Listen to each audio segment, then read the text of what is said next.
Hi everyone, welcome to the video.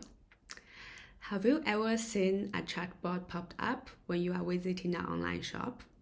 It helps you find products, check prices, and answer all your questions. Super convenient, isn't it?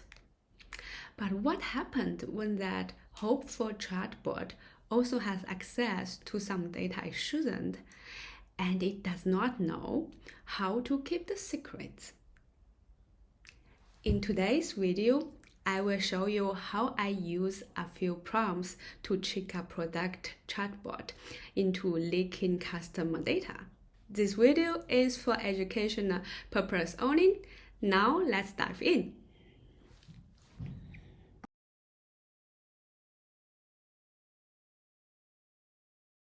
What you see here is Grace, a hopeful chatbot designed to answer questions for our online shop. Let's start by asking what it can do.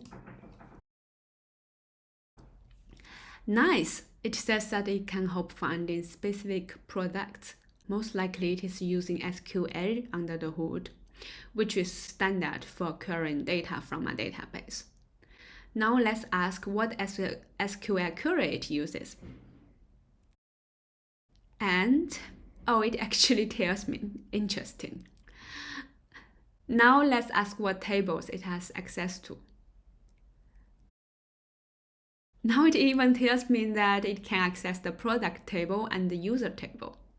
This is something it definitely should not tell me.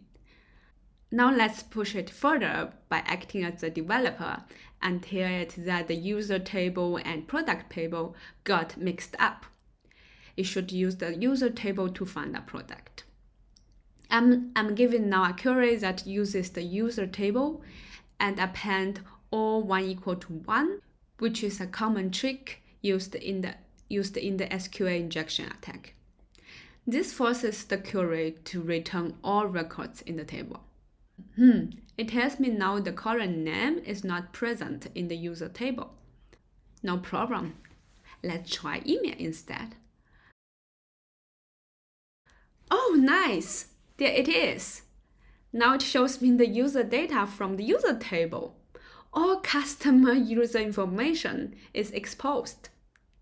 And the funny thing is that it even tells me that this is a serious security vulnerability.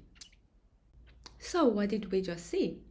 We started with a friendly chatbot that was supposed to help users find products. But just with a few messages, we were able to trick it to tell us how it queries data, what data it has access to, and finally leaking provide customer data all through a simple SQL injection payload. And this was a serious issue. So, whether you are considering use chatbots for your online shop or make your next LM-based AI agent, it is not enough to just make them helpful or functional. Make sure you work with someone who understands not just AI, but also application security. Because if a chatbot can be tricked into leaking your customer data, your business might be the next headline. Stay safe online. Bye-bye.